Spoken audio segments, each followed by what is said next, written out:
ใจเอาตู้สำหรับไอ้ใหญ่กับพิเศษแน่พี่น้องเอ้ยกับไอ้ใหญ่แล้วก็เห็นหมด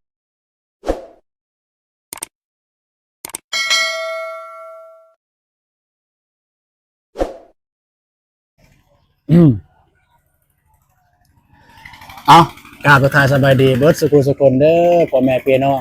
บ่ว่าอยู่ภายในและต่างประเทศยินดีต้อนรับเข้าสู่ซองเบาตูนแซนแนลพี่น้องเอ้ยมื้อนี้ก็บ่มีหยังหลายพี่น้องก็มาให้ของขวัญพี่น้องเอ้ยก็บรรดาดานลานรวมทั้งหมดก็มีอยู่5คนพี่น้องเอ้ยที่ได้เห็นหนังสือแต่ก็มีบางคนที่ไปโรงเรียนแล้วบ่ได้ไปที่เข้าโรงเรียนแล้วบ่ได้ไปโรงเรียนก็มีพี่น้องเอ้ย สำหรับลานของเบาตูนเองพี่น้องก็ไม่แต่ว่าสิถามความรู้สึกเพิ่นจะได้เพราะว่าหนึ่งในก็คล้ายๆคือหนึ่งในโอกาสปีใหม่เลยว่าซั่นซะพี่น้องเอ้ยก็สิถามน้องๆหลานๆมีความรู้สึกจังไดเนาะเริ่มจากทางพุ่นเลยเด้อยอกเริ่มจากแม่เลยเด้อสิถามความรู้สึกเธอเบิ่งใหม่เนี่ยบ่ต้องหัวเด้อสบายดี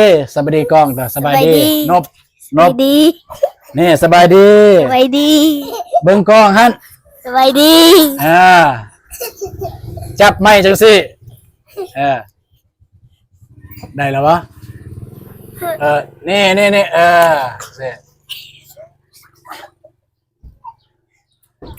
ซื้อจังไดนางสลาปะเป็นลูกคนที่เท่าใดเจ้าลูกล่าหรือลูกกกหรือลูกก้างลูกกกลูกกกเนาะอายุจักปีแล้วเจ้าจับไม้มานี่10 ปีโอ้10 ปีเฮียนห้องใดล่ะห้องป .3 ห้องป .3 ห้องป .3 เอาเป็นหยังคือบ่นุ่งชุดนักเรียนมื้อนี้บ่ได้เรียนบ่ได้เรียนเป็นหยังคือบ่เรียนลิ้นบุญพี่น้องเอ้ยอายุสำนี้เล่นบุญบ่ฮู้เล่นบุญบ่แม่นก็คืออยู่เรียนครูอาจารย์จัดงานเลี้ยงเนาะแม่นบ่นะพ่อแม่ให้เงินเท่าใด5,000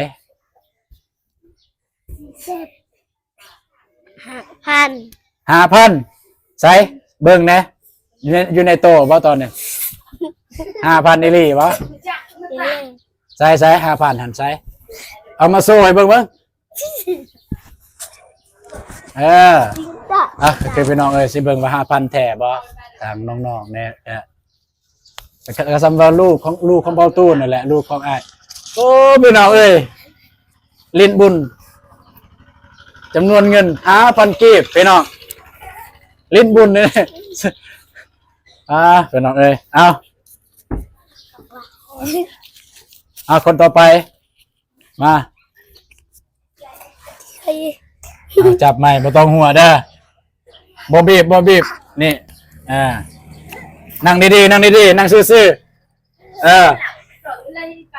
ทักทายสบายดีกล้องสบายดีบ่นบงามๆจังซี่สบายดีบ่ฮู้ว่าเอาสบายดีครับสบายดีจับบัดนี้ร้านมีชื่อว่าจังไดชื่อจังไดจันซี่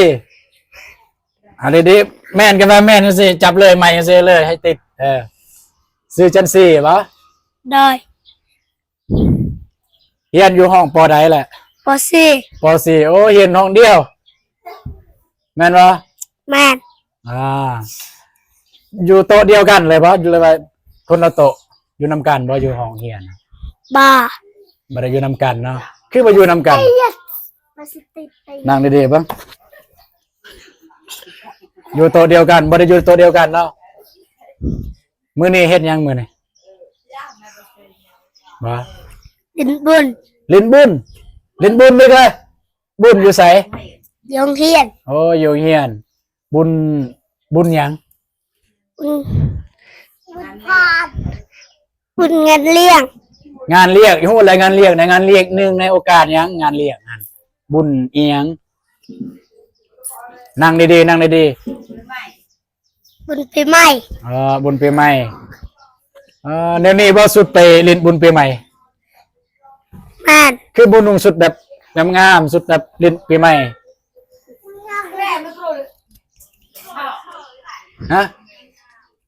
คือบุญนุ่งสุดงามๆไปเล่นบุญปีใหม่ครับ บ่มี บ่มีเนาะเอาไว้อันมีเงินแล้วเอาสิซื้อเด้อ โดย ไว้เอามีเงินแล้วเอาสิซื้อให้สุดงามๆพวกเจ้านั่งดีๆเบิ่งนั่งดีๆนั่งดีๆเบิ่งเนี่ยนั่งงามๆนั่งซื่อๆมื้อนี้นี่พ่อแม่ได้ให้เงินเท่าไหร่เจ้า 9,000 9,000 โดย 5,000ก็มีพี่น้องเอ้ย9,000ก็มีใส่เอามาเบิ่ง9,000หั่นโอ้ยพี่น้องเอ้ยสิพอจังเด้9,000คืองานเลี้ยงเนาะเงินเลี้ยงปีใหม่เขาต้องแบบมีการผูกคอต่อแขนครูอาจารย์แม่นบ่ แม่น ผูกแขนครูเด้อเนาะสิพอจังเด้เนาะนี่ผูกแล้วก็เบิดสิซื้อเบียร์ก็บ่ได้แล้วนี่ซื้อเบียร์เต้นกับผู้สาวพี่น้องเอ้ยมีแต่9,000กีบเป็นหยังพ่อแม่คือให้น้อยแท้ โอ้โห บ่ฮู้หรือว่าพ่อแม่คือที่บ่รู้อะไรหรือว่าบ่มีเงิน บ่มีเงิน โอ้บ่มีเงินพี่น้องเอ้ยเดี๋ยวบ่มีเงินจำนวน 9,000 กีบพี่น้องเอ้ยไปเล่นบุญปีใหม่ก็คืองานเลี้ยงของนักเรียนพี่น้องเอ้ยครูอาจารย์เพิ่นจัดงานเลี้ยงมื้อนี้อันนี้ก็เรียนห้องป .4 ยังเรียนประถมอยู่เมียน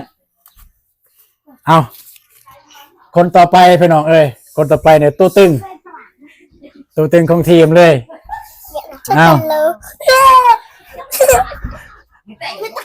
ไม่ต้องไงเลย โอ้ยยานกองเลยพี่น้องเอ้ยตะกังแห่ละบ้านตะกังแห่เรียกตัดนั่งดีๆมั้งนั่งดีๆตัดก็คือลานอันนี้เนี่ยก็ยังเว้าภาษาลาวบ่ได้พี่น้องเอ้ยคือบ่ได้อ่านบ่ได้เรียน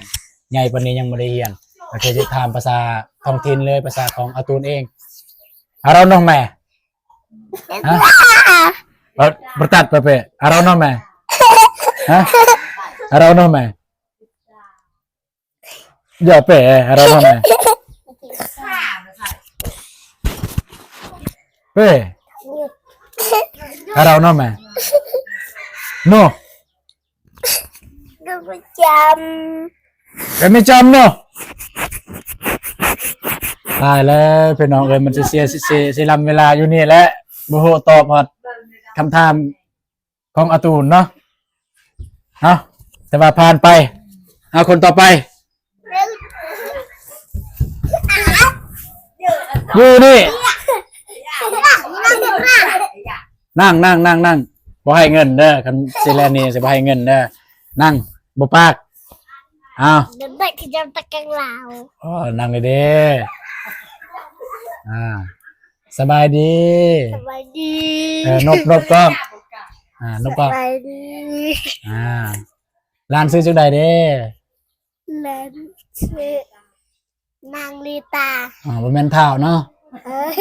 คิดว่าเท้าร้านได้เหียนบ่ ห้องเป็นหนึ่ง ปหนึ่ง เออ โดยบ่แม่นโดยเรียนห้องใดปหนึ่งบ่ตอบ โดย ร้านได้อายุจักปีแล้วจักปี 5 ปี 5 ปีมื้อนี้เฮ็ดหยังมื้อนี้กินงานเลี้ยงคือกันบ่ แม่นบ่อยู่ดีๆอยู่ดีๆนั่งดีๆนั่งซื่อๆนี่แนมกล้องพ่นกินเลี้ยงบ่มื้อนี้ไปว่าจังหน่อยไปกินเลี้ยงไปบ่กับผู้เอื้อยผู้อายหั่นบ่ไปบ่อยากไปเต้นบ่บ่อยากไปเต้นบ่ เต้นแหละ อยากเต้นบ่ เออ โดยไม่เป็นอยากเต้นปะ เออ โดย โดย อู้ตายแล้วพี่น้องเอ้ยตายนั่นเนี่ยบ่หัวอ่าของร้านเนี่ยพ่อแม่เอาเงินให้เท่าไหร่ บ่มีเงิน บ่มีเงิน เออ ก็คือพ่อแม่จะบ่ได้ให้เงินแม่นบ่บ่ได้ให้พ่อกีบเลยแม่นบ่ เออ แบบพ่อแม่บ่อยากให้หรือบ่มีเงิน หรือพ่อแม่บ่มีเงิน เออ ตอบเบิ่งพ่อแม่บ่มีเงินหรือพ่อแม่บ่อยากให้ บ่มีเงิน พ่อแม่บ่มีเงินพี่น้องเอ้ยเอาอยากไปว่าจังน่ะไปลิ้นกินเลียกอยากไปวะ ไป อยากไปเนาะ เออ โอเคกันอยากไปแล้วจังน้อยจึงไปเนาะ เออ เอาคนต่อไป อันนี้คืออายสุดแหละพี่น้องเอ้ยสำหรับร้านของเบาตูนเองก็คืออายสุดเลยสำหรับคลิปนี้ก็มันบ่มีสาระแต่ก็ มานั่งเล่นกับพวกจุล้านนี่แหละพี่น้องเอ้ยเอากลับตาถ่ายสบายดีนะสบายดีกล้องหัน สบายดี สบายดีถือเบิ่งไม่เนี่ยถือให้จำเนี่ยเบิ่งสิแปะให้เบิ่งสิแปะให้แปะใหม่ตัวตึงพี่น้องเอ้ยไปนำฮอดห้องเฮียนพี่น้องเบาตูนตื่นสวยพี่น้องเอ้ยสบายดีอีกครั้งสบายดี สบายดี ร้านไม่ซื้อมาจากไหนนะ เซเว่น ซื้อเซเว่นโอ้ซื้อเนี่ยคักกระนัดพี่น้องซื้อเฮียนห้องใดล่ะ มหนึ่ง โอ้เฮียนห้องมหนึ่งอายุจักปี 12 12 ปีเฮ็ดหยังมื้อนี่ งานเลี้ยง งานเลี้ยงบ่ได้เฮียนเนาะ บอ งานเลี้ยงอยู่เฮียนครูอาจารย์ประจัดงานเลี้ยงมื้อนี่แม่นบ่ แม่น พี่น้องเอ้ยคือครูอาจารย์จัดงานเลี้ยงอยู่เฮียนเป็นหยังจัดงานเลี้ยงอยู่เฮียนคือแต่งตัวแบบนี้ บ่มีสุดงาม บ่มีสุดงามตายแล้วคำตอบแต่ละคนมาพี่น้องเอ้ยบ่ทุนก็ยังบ่มีเงินเอาไว้มีเงินแล้วสิซื้อเด้อสิซื้อเบิดทุกคนนี่เลยเอาไว้มีเงินก่อนเนาะพ่อแม่ให้เงินจากพัน 10,000 10,000เนี่ยได้ซื้อหยังแหน่คิดว่าสิซื้อหยังแหน่10,000เนี่ย ซื้อกินขนม ซื้อกินขนมหรือสิผูกคอสิผูกคอหรือสิผูกแขนอาจารย์บ่ไม่ได้ผูกแขนอาจารย์บ่ไม่ได้ผูกแขนอาจารย์บ่ บ่ ฮะ เงินบ่พอ เนี่ยเงินบ่พอก็ต้องผูกแล้ว10,000เฮามี10,000แล้วก็ให้10,000เพื่อเป็นการแสดงความ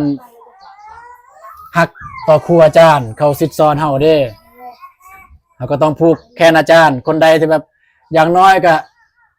อาจารย์ประจำห้องเฮาคิดว่าพ่อบ่10,000เนี่ยพ่อบ่ บอ บ่พ่อเนาะ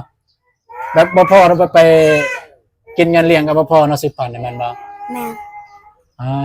เนาะคันเอาตูนให้นี่เอาบ่เอาบ่ เอา อยากได้เท่าใดคิดว่านี่โอ้ยตอนนี้นี่อยากได้ซ้ำเท่านี้เท่านั้นนะอยากได้เท่าใดตอนนี้ 20,000 ซ้ำ20,000 แม่น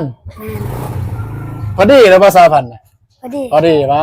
พอดี คิดว่าคัน20,000นี่สิซื้อหยังแหน่20,000เนี่ยบ่สิซื้อหยังแหน่แล้วก็สิให้บ่อาจารย์สิผู้แทนอาจารย์บ่ ผูกแค่อาจารย์ บอกได้บ่ว่าอาจารย์คนใดที่ร้านอยากพูกอยากอวยพรอาจารย์คนใดอยู่เฮียนน่ะอาจารย์ซื้อจังได อาจารย์จะคำพันธ์ อาจารย์คำพันธ์ แม่น โอ้อาจารย์คำพันธ์เนาะแสดงว่าอาจารย์คำพันธ์นี่เป็นประจำห้องของร้านเนาะแม่นบ่ แม่น เนาะเจ้านี่บ่มีเนาะอาจารย์ครูที่เป็นประจำห้องบ่มีเนาะบ่ได้ไปโรงเรียนเจ้าได้ยินว่าโดนๆเทื่อนึงไปโรงเรียน เนาะก็คือพี่น้องเอ้ยก็คือร้านของบาตูนเองกับอันนี้เนี่ยมีเรียนอนุบาลพี่น้องแต่ว่าบ่ฮู้ว่าตัวเองเรียนอนุบาลนี่เลยว่าเรียนป .1 บ่แม่นป .1 เรียนอนุบาลพี่น้องเอ้ยแล้วก็อันนี้เนี่ยบ่ได้เรียนเลยพี่น้องบ่ได้เรียนเลยอันนี้เรียนของป .4 อันนี้เรียนของ ป .4 คือกันป .3 ป .3 บ่ป .3 กับป .4 อันนั้นเลยดิลืมถามเมื่อกี้เนี่ย อยู่ทางตะเกียบ นั่งลายต่อใหม่ ฮัลโหล คิดว่าพ่อบ่เงิน 5,000 หั่นบ่พอย้อนหยังจึงบ่พอสิเฮ็ดหยังแหน่เงินน่ะฮะ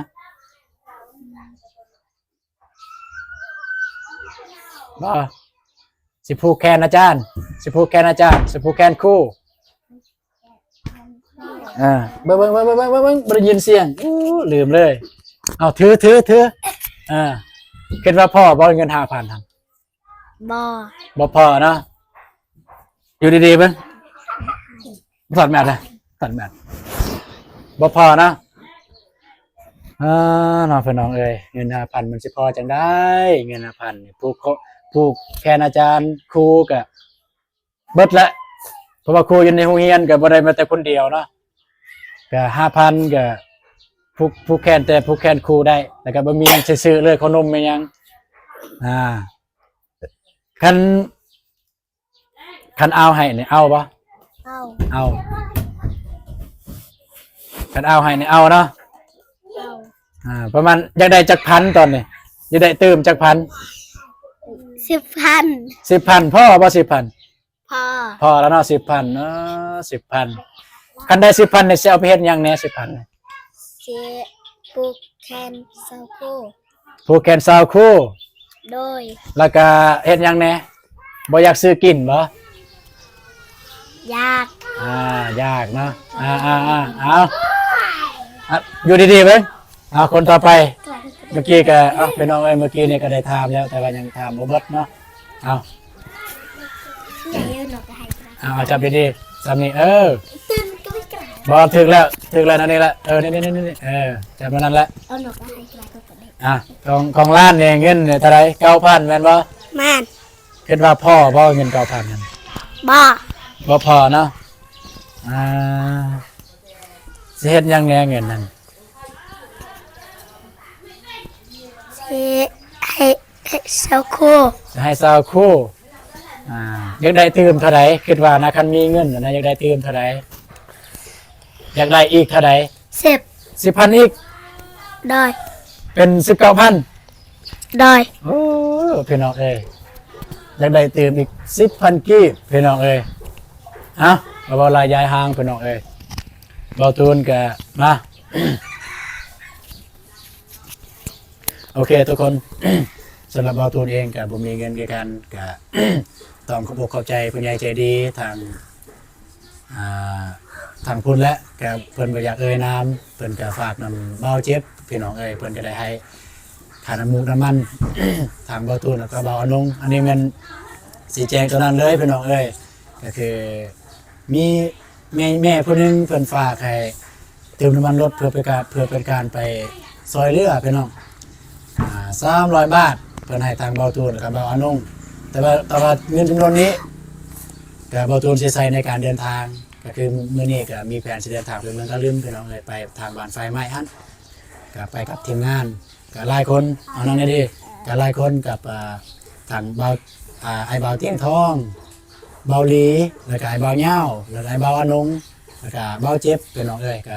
มีแผนสิเดินทางไปเมืองกะลืมพี่น้องเอ้ยเป็นจังไดก็อย่าลืมติดตามพี่น้องแต่ว่าคันไปเมืองกะลืมนี่บ่มีสัญญาณเด้อพี่น้องเด้อก็บ่ได้ลงบ่ได้อัปเดตคลิปให้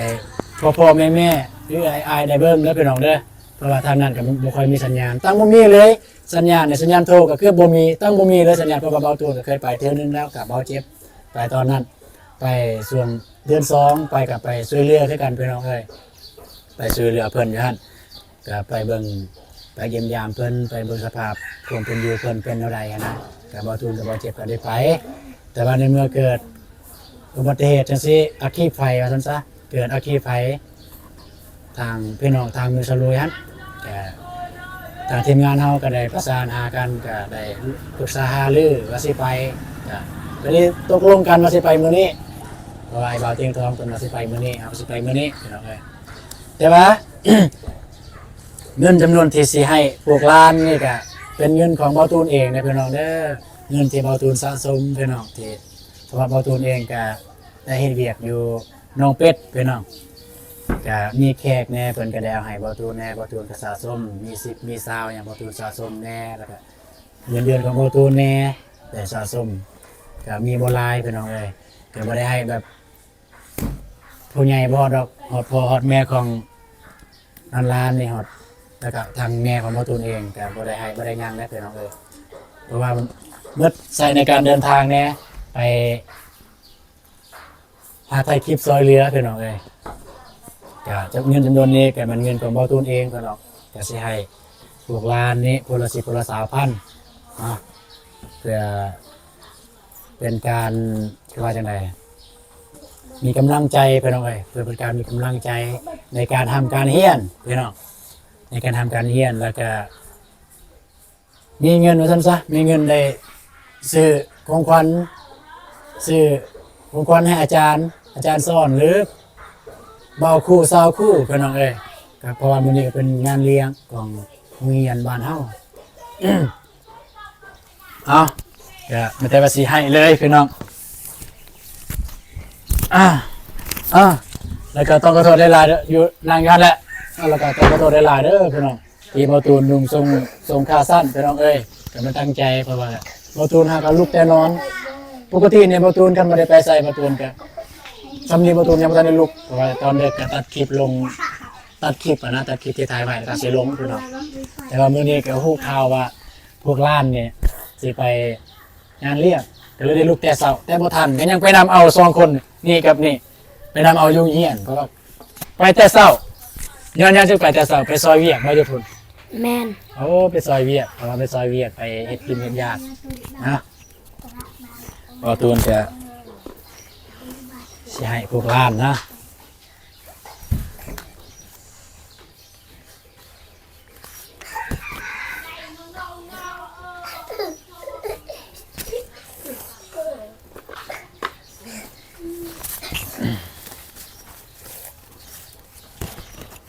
เอาสิให้ทางนี้ก่อนอันนี้5,000อันนี้บ่ได้เฮียนนี่5,000พี่น้องเอ้ยอ้าวเวลาจับนี่เฮ็ดอะไรเวลาเอาเงินนี่เฮ็ดอะไรบ่แม่นด้วยเวลาเอาเงินแล้วก็จับแล้วก็ขอบใจเด้อเห็นบ่ขอบใจเด้อเอาตูนเอาขอบใจเด้อเอาตูนได้ยินบ่เอาจับอันนี้ไปนำอ้าวนั่นไหนบอกเลย ทำใจบุษาวตูน โมเมนต์ผู้สาวโอ้ยน่ะขอบใจเด้อเอาตูน ทำใจเด้อเอาตูน ที่ให้เงินล้าน ที่ให้เงินล้าน แนวนั้นเอาคนต่อไปเอาขอบใจเด้อเอาตูน ทำใจเอาตูน บอกใส่นี่เอาเว้าขอบใจเด้อเอาตูน ทำใจเอาเยตูน โอ้ขอบใจอาเยตูนแต่ละก็คืออาเยเนี่ยมันเอาพี่น้องเอ้ยภาษาเฮาเนี่ยอาเยเนี่ยภาษาลาวเนี่ยเอาเนาะ ทำใจเอาตูน เอาบัดนี้ยับเข้าใกล้เบิ่งทางเธอเลยสิจับเงินในมารยาททางสังคมเนี่ยนาใดต้องฮู้เด้อสิให้เงินสิให้เงินเด้อเอาก็คือน้อง2คนหลาน2คนให้ผู้ละ 5,000 กีบพี่น้องบ่ได้เฮียนก็ซื้อข้าวนมเนาะแต่ว่าพวกนี้นี่เฮียน3คนก็สิให้กันเท่ากันเลยว่าบ่อันนี้นี่เฮียนโม1อ้ายใหญ่ให้ทางนั้นก่อนสิให้ทางนั้นก่อนพี่น้องเอ้ยกันได้มั้ยให้ทางนี้ก่อนไหนต่อ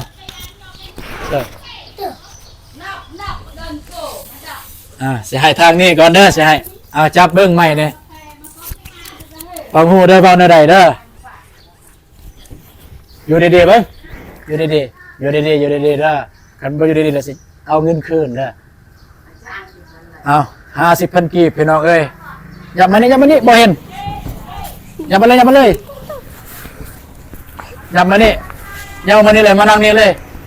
บ่ย่องมานั่งนี่บ่เห็นจังซี่พี่น้องเอ้ยนี่ลุงสิ้น นักเรียน50,000กีบพี่น้องเอ้ย50,000กีบเอา ขอบใจเอาตู้ ขอบใจได้หลายว่าซั่น ใจลีลาย ขอบใจได้หลายอย่าไปพูดอีกเอามาพูดหนึงอีกจันซีพี่น้องเอ้ยมิสเตอร์จันซีเอาเธอเนี่ยจำนวน50,000กีบพี่น้องเอ้ยเอา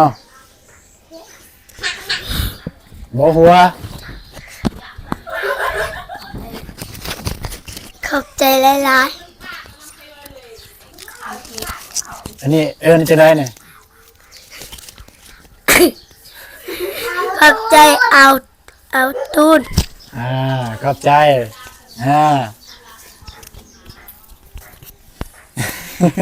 โอเคเด็กหน่อยอายไปหน่อยเอ้ยเอานับทุกคนเอาแบบนี้ก็หอดอายใหญ่แล้วพี่น้องเอ้ยหอดที่อายใหญ่ยับมานี่อายใหญ่สำหรับอายใหญ่ก็พิเศษแน่พี่น้องเอ้ยก็อายใหญ่แล้วก็เห็นมอนึงพี่น้องเอ้ยผู้เห็นมอนึงผู้ที่อายใหญ่ดูแลเบิ่งแยงน้องนุ่งสิให้60,000กีบพี่น้องเอ้ยก็คือเงินของเบาตูนเองนี่เอา60,000กีบเอาว่าเบิ่ง ขอบใจหลายๆเอาตูน เอาบัดนี้สิทำความรู้สึกเด้อรู้สึกจะได้ที่เอาตูนให้เงินนะรู้สึกจะได้ รู้สึกดีใจ รู้สึกดีใจเนาะรู้สึกดีใจ คิดว่าจะได้ซื้ออย่างแน่เนี่ย60,000กีบเนี่ย สิบุคณาจารย์ ผู้แคนอาจารย์สิใส่เบิดเลยบ่แล้วว่าสิจงไว้ จงไว้ เนาะจงไว้ซื้อหยัง ซื้อเครื่อง ซื้อเครื่องมันสิพ่อบ่ซื้อเครื่อง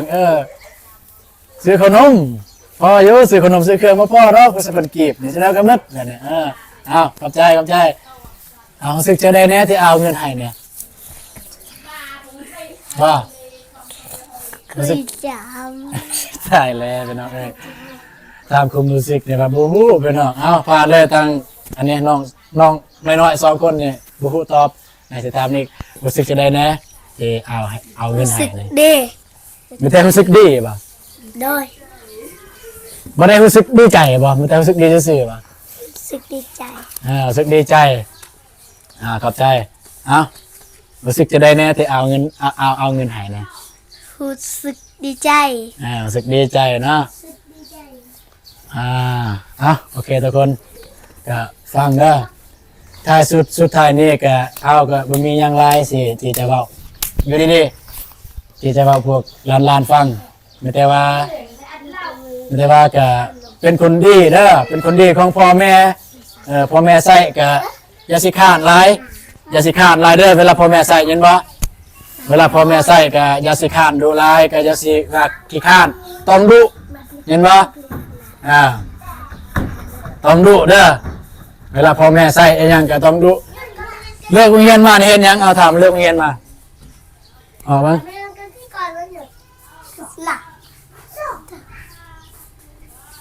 เลิกโรงเรียนมานี่เฮ็ดหยังแหน่ เฮ็ดเวียก เฮ็ดเวียกแต่เท่าที่เห็นเนี่ยบ่ได้เฮ็ดเวียกได้เนี่ยเลยเลิกมาปุ๊บไปเลาะลื่นเลยแม่นบ่ แม่น ตกลงอะไรเนี่ยเฮ็ดเวียกแล้วไปเล่นฮะ ไปเล่น โอ้ตายแล้วต่อไปนะไปเล่นเด้อเลิกโรงเรียนมาเนี่ยซอยเวียกพ่อแม่ได้ยินบ่ครูสอนอะไรโรงเรียนครูเขาว่าอะไรเลิกโรงเรียนเฮาต้องซอยเวียกพ่อแม่แม่นบ่ต่อไปต้องซอยเวียกพ่อแม่เด้อเอา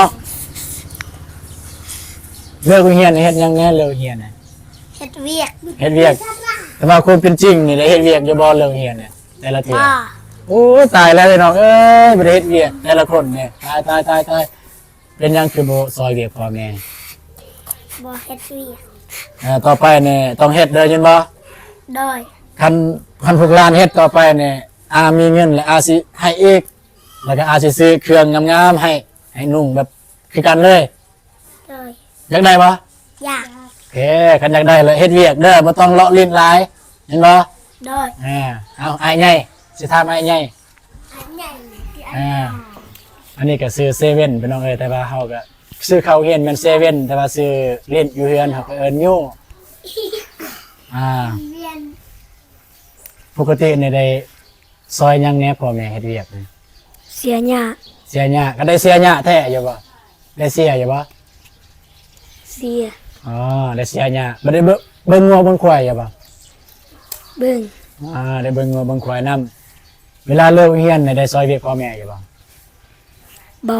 บ่ได้ซอยเอ้าไอ้ใหญ่บ่ได้ซอยพี่น้องเอ้ยเป็นหยังคือบ่ซอย คาน ขี้ข้านอย่าเด้อต่อไปเนี่ยอย่าเฮ็ดจังซั่นนิสัยจังซั่นเด้อเห็นบ่ โดย บ่เฮ็ดจังบ่ให้เฮ็ดนิสัยจังซั่นต่อไปในเรื่องเรียนมาเนี่ยซอยเวียกพ่อแม่จึงไปเรียนนึ่งข้าวล้างถ้วยตักน้ำเวียกเนี่ยนึ่งข้าวล้างถ้วยตักน้ำสำหรับตอนแรงเด้อปัดกวาดเฮือนซ่านจึงไปเรียนได้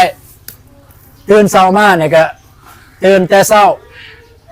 ปัดกวาดเฮือนซ่านละปัดกวาดเฮือนซ่านล้างถ้วยล้างบ้วงล้างหน้าล้างตานุ่งถือไปโรงเรียนเวียกเบิดสำนันเวียกเอาเสาร์วันอาทิตย์ก็คันบ่ได้ไปไสก็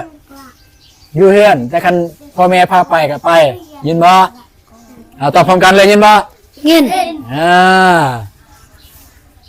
มียังอยากขอบใจ FC บ่ แบบขอบใจ FC เด้อที่เบิ่งคลิปเฮาแต่ต้นจนจบมียังบ่บ่นี่นะยับเดี๋ยวเอาเสนังกลางบ่นี่ยับอีเด็กอีโตเด้อตัวปั๊ม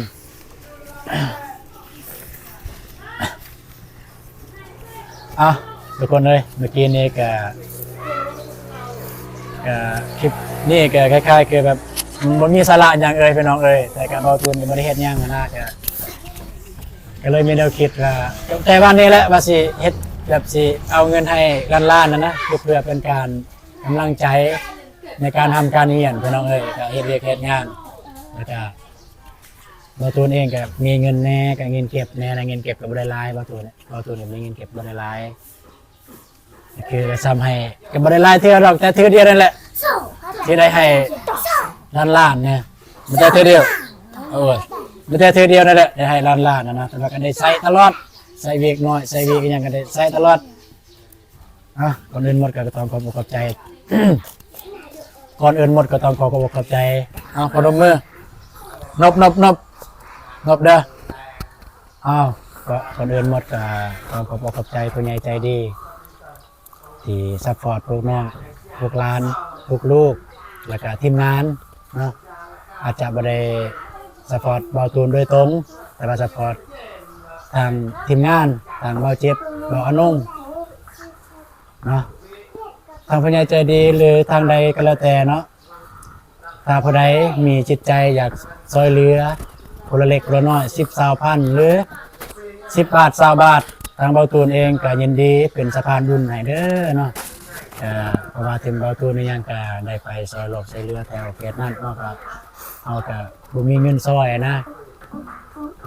โอเคถ้าไปมีจิตใจแบบอยากซอยเรือยังก็สามารถ